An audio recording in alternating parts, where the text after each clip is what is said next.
Hello guys and welcome to the vlog. आज है 28 of January 2021 और आ गया हूँ मैं करण लेकर अपना एक और weekly vlog. Last vlog as you all know कि मैं पूरा नहीं कर पाया था क्योंकि वीडियो थोड़ी सी ज़्यादा लंबी भी हो गई थी और थोड़ा सा हम लोगों को किसी काम के लिए रश करना पड़ा था। तो स्टूडेंट्स वाले पॉइंट के बारे में जहाँ हम डिस्कस कर रहे थे वो पॉइंट रह गया था। तो मेरे साथ रॉकी आज फिर है। हाँ भाई, मैं सिंधी हूँ। तो भाई हाँ भाई, सब मजे में। चलो भाई, ये सिंधी भाई है, बताना भूल गया था मैं। He is from Gujarat and Vadodara से है और he is here in Canada since 2011। और भाई लास्ट वीडियो में तेरे बारे में हम लोग वही बात कर रहे थे। मुझसे बहुत से फ्रेंड्स ने यही पूछा, भाई तूने स्टार्ट तो किया बट तूने उस चीज़ को कंप्लीट नहीं किया। तेरी आइल्स के बारे में बात हो गई, चल तू कर कर आके धक्के खा के आ गया तू इधर। फिर आने के बाद किस कॉलेज में गया था, क्या कोर्स किया था और किस तरीके से आया था? हाँ तो भाई, शुरुआत करते हैं मेरे उन हसीन पलों की। शुरुआत करता हूँ 16 दिसंबर 2011 को मैं यहाँ पे लैंड किया। जुनून जज्बा इतना था अंदर के, बस काम करना है तो कुछ भी हो जाए। जिन लोगों ने भी मुझ पे, अभी भी करते हैं लोग तो शक कि ये कुछ नहीं कर पाएगा, लेकिन जिन लोगों ने उस टाइम पे किया था, हाँ, आज वो लोग प्राउड फील करते हैं। उस चीज़ के लिए मैं भी बहुत अपने आप को प्राउड फील करता हूँ। क्या है कि उन लोगों को मैंने बताया कि भाई मैं क्या कर सकता हूँ, मैंने उनको नीचा नहीं दिखाया। 16 दिसंबर को मैं यहाँ पे लैंड हुआ, 17 दिसंबर से लेके काम कर रहा हूँ। मैंने सोच लिया था, जैसे मैंने बताया, कि काम तो कुछ भी होगा, करना ही है। तो बस मैं 16 तारीख से, मुझे तो पता ही था, 16 तारीख को आने के बाद एकदम बहुत ही ज़्यादा नर्वस हो गया था, क्योंकि बहुत ही ज़्यादा दूर है इंडिया से।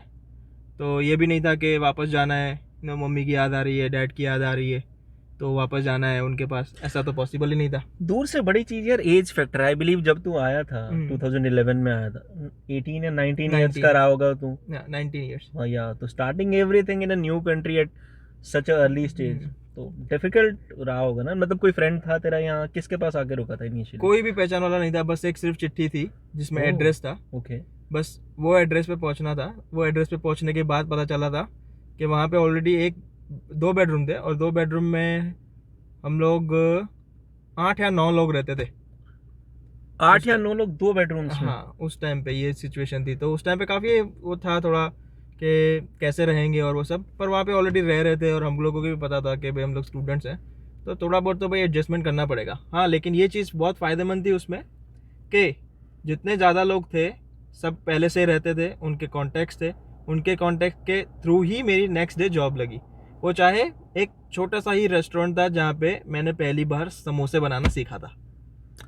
गाइज ये एक मैं आप लोगों के साथ चीज़ शेयर करना चाहूँगा। कनाडा के अंदर सबसे बड़ी चीज़ ये है कि आपको चाहे कैसे भी जॉब चाहिए, चाहे छोटी से छोटी जॉब, चाहे बड़ी सी बड़ी जॉब, हमेशा याद रखना यहाँ पे रेफरेंसेस बहुत ज़्यादा ज़रूरी होते हैं। If you have good references you can make to any kind of job. And yes, यहाँ पर कोई जॉब छोटी नहीं है। इसने बोला कि मेरे को समोसे बनाना स्टार्ट करना पड़ा, that is also a good job because at least you get the minimum wage, जो आज की डेट में $14.25 है। ऑब्वियसली 10 साल पहले बहुत कम रही होगी, तो जानते हैं उस टाइम पर मिनिमम वेज क्या थी। उस टाइम मिनिमम वेज क्या थी? उस टाइम पे, जिस टाइम पे मैं आया था, उस टाइम पे $10.25, 10.25 जो थी वो मिनिमम वेज थी। फिर उसके बाद फिर धीरे धीरे शुरुआत हुआ कॉलेज का, तो कॉलेज में थोड़ा बहुत बिजी होने लगे।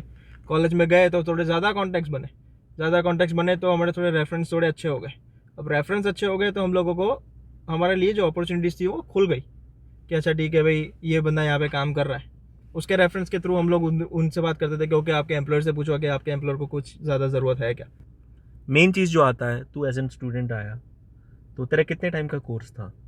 2 साल का कोर्स था। 2 साल मतलब यहाँ पे इंडिया के हिसाब से 24 मंथ्स नहीं होते हैं। 2 साल यानी कि होता है यहाँ पे 16 मंथ्स, जो कि होता है एक्चुअली 4 सेमेस्टर का कोर्स।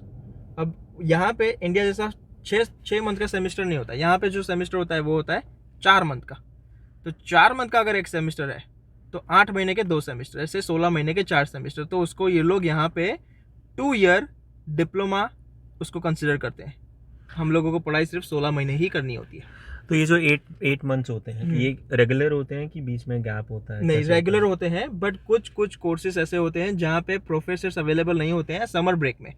तो अगर वो उस चीज़ में अवेलेबल नहीं है तो वो लोग, कॉलेज वाले जो है, आपको ऑफिशियल एक समर ब्रेक देते हैं 4 मंथ्स की, जिसमें आप फुल टाइम काम कर सकते हो, 40 hours a week, even though you are allowed only for 20 hours on your social insurance number when you are on study visa, but when you have official summer break you can work up to 40 hours a week.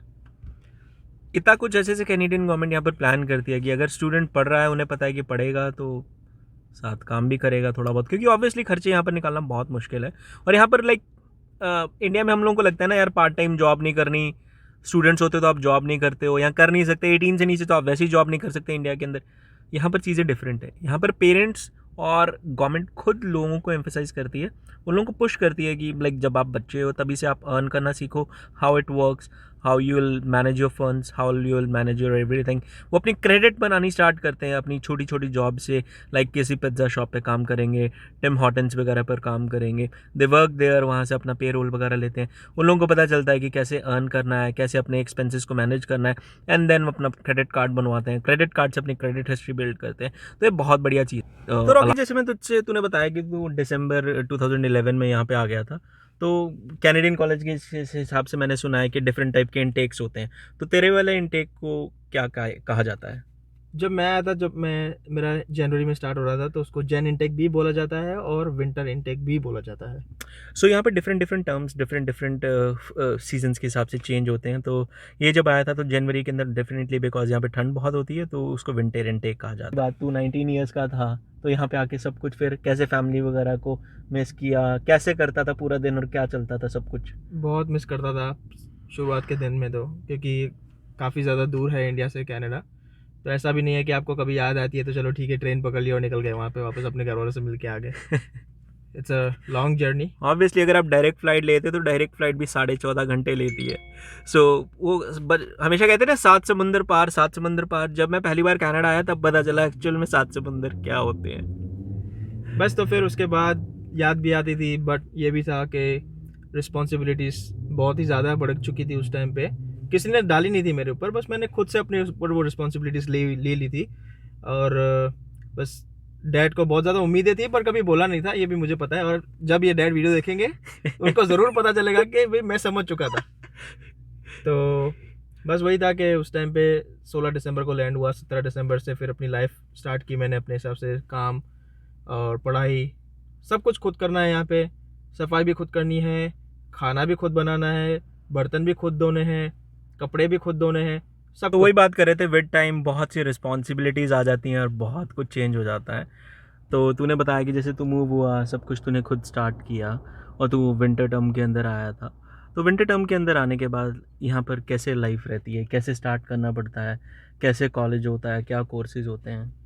बस वही है कि यहाँ पे सबसे पहली और most important चीज़, अगर आप यहाँ पे आ रहे हो विंटर इनटेक में, एक चीज़ कभी मत भूलना और उसको कभी भी लाइटली मत लेना, जो कि है यहाँ का विंटर, जो कि यहाँ का है स्नोफॉल। वैसे मैंने तो कभी नहीं देखा था स्नोफॉल क्या होता है, कैसा होता है, बट यहाँ पे आकर रियलाइज़ हुआ कि हम लोगों को दिखने में बहुत अच्छा लगता है, लेकिन it's actually you have to take care of your self. बिल्कुल, बात इसने सही की। जो विंटर टर्म है, विंटर टर्म के अंदर अगर आप आ रहे हो तो आपको बहुत सी चीज़ें दिमाग में रखनी बहुत ज़्यादा ज़रूरी होती हैं, क्योंकि ऑब्वियसली इंडिया के अंदर वेदर इतना ज़्यादा हार्श नहीं होता है। और अगर आप स्पेसिफिकली टोरंटो वाली साइड आ रहे हो तो टोरंटो के अंदर ठंड बहुत ज़्यादा होती है। इन विंटर्स अगर मैं फरवरी और मार्च, जनवरी फरवरी की बात कर रहा हूँ, तो मैनी अ टाइम्स, अभी भी जब मैं शूट कर रहा हूँ तो अभी बाहर टेम्परेचर -9 डिग्रीज़ है। कॉलेज लाइफ यहाँ पर कैसी है, कैसे स्टार्ट होता है, और तू किस टाइप के कोर्स में आया और कितने टाइम का वो कोर्स था? तो मैं आया था यहाँ पे sentinel college, Scarborough progress campus है, वहाँ पे मेरा एडमिशन था। मैंने वहाँ पे गया। सबसे पहले आप आते हो तो सबसे पहले आपको वहाँ पे रजिस्टर करना पड़ता है कि that you are physically present in Canada, so that they can proceed with your schedule and everything. उसके बाद फिर जैसे ही कोर्स स्टार्ट होता है, तो मेरा जो कोर्स था वो 4 सेमेस्टर का कोर्स था, which is considered as a 2 year program. तो मेरा जो कोर्स था वो hospitality management, hotels and resorts, ये मेरा प्रोग्राम था जिसमें मैंने एडमिशन लिया हुआ था। और एक और चीज़ जो कि हर एक स्टूडेंट को, जो आ चुके हैं, जो आने वाले हैं, या फिर जो प्लान कर रहे हैं, अगर वो लोग ये वीडियो देख रहे हैं, तो मैं उन सब चीज़ों को, उन लोगों को एक ही सिर्फ डायलॉग बोलना चाहूँगा, जो कि मैंने एक मूवी में सुना था और जो कि मैं हर लाइफ के फेस में वो अपने आप को वो समझ, मतलब मैं अपने आप को बोलता हूँ कि हाँ ये चीज़ हो सकती है। तो वो है कि जो जंगल बाहर से हरा भरा दिखे है ना, अंदर से वही उतना ही खतरनाक और घना है। तो हम लोग, अगर आप लोगों को ऐसा लगता है कि हम लोग यहाँ पे आके अपनी गाड़ियों में घूम रहे हैं हम लोग यहाँ पे बहुत ऐशो आराम की ज़िंदगी जी रहे हैं, तो हम लोगों ने उसके लिए मेहनत की है। Stay hunger for the rest of your life, that's the motto. And अगर आप में वो भूख नहीं है, you can stay in India, enjoy your life over there, because यहाँ पे आने के बाद अगर आप वो चीज़ नहीं करते हो, it's not worth it. Definitely जैसे इसने बोला कि स्टे हंग्री, और क्योंकि इस कंट्री के अंदर ये है कि सबको दिखता है आप डॉलर्स में कमा रहे हो, ऑब्वियसली आप कमा रहे हो, बट उसके लिए आप मेहनत कितनी कर रहे हो वो कोई नहीं देखता। पैसा कमाना आसान कहीं पर भी नहीं होता, बट इस कंट्री के अंदर ये है कि अगर आप 24 घंटे भी देखते हो तो 24 घंटे भी बहुत बार कम पड़ जाते हैं, इतना ज़्यादा स्ट्रगल करना पड़ता है। रॉकी एक चीज़ बता कि चल ठीक है, तू जब एज एन स्टूडेंट आया तो लाइक ऑब्वियसली कार वगैरह लेने में बहुत टाइम लगता है, तुझे मेरा खुद का पता है कि like for 1 year like I was earning decent amount of money. I was earning well here in Canada, but because earning a car, owning a car, paying all the insurances here in Toronto is very expensive. तो starting का 1 year मैं अपने office bike से जाता था। With bike I don't mean a motor bike, I use to ride to my office cycle से। तो मुझे एक चीज़ बता, ये तो मेरी हुई बात, उस टाइम मैं अच्छा अर्न कर रहा था, बट तू तो जब स्टूडेंट एज एन स्टूडेंट आया था, हर चीज़ पहले हमारी आदत होती है ना मल्टीप्लाई बाय 50 करने की। बस वही, तो उसी चीज़ को लेके ऐसा लगता था कि भाई मैं 1 लाख कमा रहा हूँ महीने के पार्ट टाइम में, 1.5 लाख कमा रहा हूँ महीने के पार्ट टाइम में, लेकिन उसके सामने हम लोग अगर डॉलर्स में कन्वर्ट करने जाते थे तो हम लोग वही 2000 से 2500 तक कमाते थे, $2000 या $2500। अब उसमें से अगर हम लोग सारे एक्सपेंसेस काट देना तो एट दी एंड हम लोगों के पास कुछ नहीं बचता, क्योंकि यहाँ पे रेंट, जैसे कि बताया इन्होंने, कार इंश्योरेंस, उस टाइम पे तो चलो मेरे पास कार नहीं थी, बट ट्रांसपोर्टेशन कॉस्ट है, खाना, रेंट, फिर ये भी ध्यान रखना है कि एट दी एंड हम लोगों के पास थोड़ी बहुत सेविंग हो, ताकि कभी भी इमरजेंसी आए तो हम लोगों को किसी के पास हाथ नहीं फैलाने पड़े, चाहे वो फ्रेंड्स हो या फिर फैमिली हो। बिल्कुल इसका पॉइंट ऑफ व्यू ठीक है, क्योंकि जब आप एज एन स्टूडेंट आते हो तो आपके पास इंश्योरेंस होता है, हेल्थ इंश्योरेंस, बट आपको सारे बेनिफिट्स, मेडिकल और हेल्थ बेनिफिट्स कैनेडियन गवर्नमेंट की तरफ से नहीं मिलते। एक और चीज़ शेयर करना चाहूँगा, जैसे अभी बताया इन्होंने कि हेल्थ इंश्योरेंस जब हम लोग स्टूडेंट्स हैं तो वो जो हेल्थ इंश्योरेंस है वो अप टू एक सर्टन लिमिट तक ही सिर्फ कवर देता है, उसके बाद हम लोगों को कोई कवरेज नहीं होता। वो अगर हमारा कोई भी एक्स्ट्रा एक्सपेंस होता है then we will have to pay from our own pocket.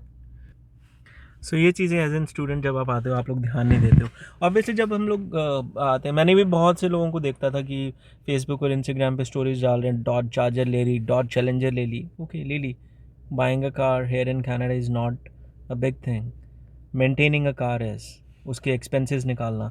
Along with that students के साथ सबसे बड़ा इशू ये होता है कि उन लोगों के मेडिकल बेनिफिट्स वगैरह क्योंकि कवर्ड नहीं होते हैं, जैसे अभी रॉकी ने बताया, आपका अगर जो मेडिकल इंश्योरेंस होता है वो भी एक सर्टेन अमाउंट तक कवर करता है। सो अगर आप थोड़ी सी भी किसी भी चीज़ को लेकर नेग्लिजेंस लेते हो तो that can be very impactful for you, for your life.